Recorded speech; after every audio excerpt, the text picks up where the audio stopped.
James Ballard is encourager, devout, friend, father, shepherd, love. Like, he's a incredible representation of what it looks like to love people. First and foremost, though, that I'm a son of the Most High.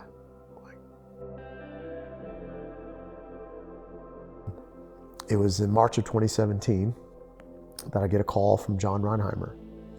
And he's like, hey, the WGM Student Center Director role is open.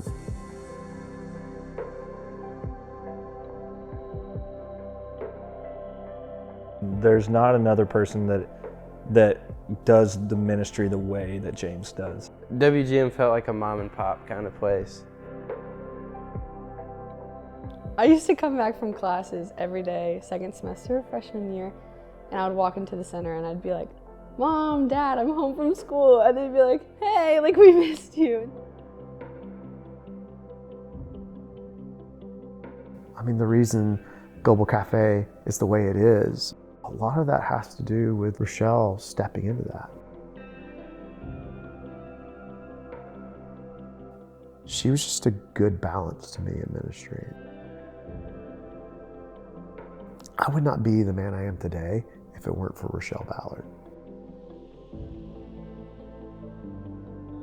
When we met our freshman year, and I remember meeting her for the first time thinking, wow, she's beautiful. Oh my gosh. Me and my mom, we were buddies. You'd always find her on the porch, sitting in the sunlight, Bible close by, cup of coffee. She was always just like that loving mother figure. She chose joy and gratitude. Hi friends, I got great news for you. I've got tons of cheesy chicken taco. The word exceptional would be how I would describe who Rochelle was. She started falling down in November of 2020, and we just thought that she was just losing her balance or whatever.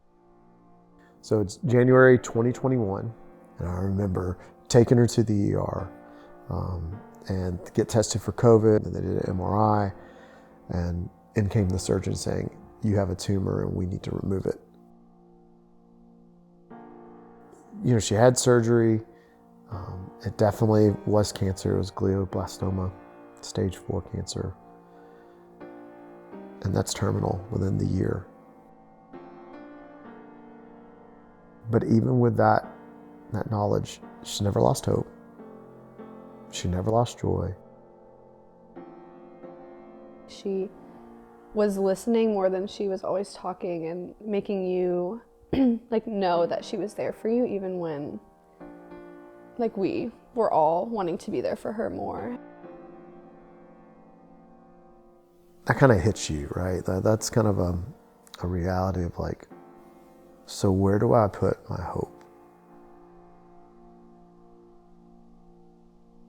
But am I trusting in what he does for me, or am I trusting in him? And so we had a phrase, our hope is in the healer, not the healing. I remember that being kind of the reality from like day one, like that first week in the hospital of just, Jesus, you are our hope. That last week of her life, I remember like it was getting towards the end, and it's like, okay, we're coming to a point where this is probably like her last moments. And so I put out a call to like loved ones, friends from over the years, and people just flooded. Students just speaking to how they felt seen and loved and known.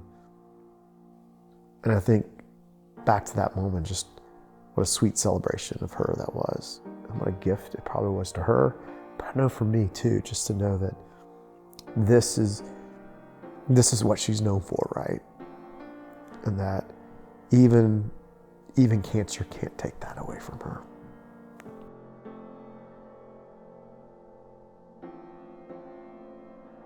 It was really hard when she passed because it felt like I was not only losing a mom, but losing a best friend. You know, you ask a lot of questions like, you know, out of everybody, Rochelle, really. Like, she was like the best of us. Some of James' best qualities these days are hers. Like, she just had so much joy in the fact that she knew that she was going to go to heaven. And my dad, through it all, also relying on the Lord and praying and waiting, and, you know, they're just being so strong in their faith, you know. Like, my dad has inspired me to just grow deeper. Again, one of the things that I find myself admiring is the way that he handled himself and moving forward in stride with that. So letting his hand open for God to take that from him, but also understanding the importance of grief and lament. Learning to live a life as like a single father and what that looks like to run this ministry without her, he like even more so dedicated himself to like Jesus and the rhythms and taking care of himself and not losing his love for Christ and his love for others. And that is something that can't be explained like in worldly terms. Like it's just by Jesus. James Ballard has easily had the most influence on my faith journey besides Jesus, like this side of heaven.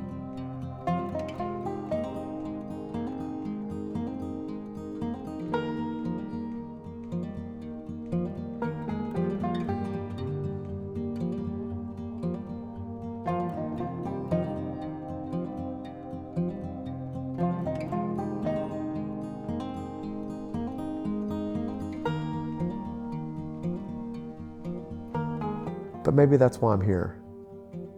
It's to help college students like myself not to get wrapped up into,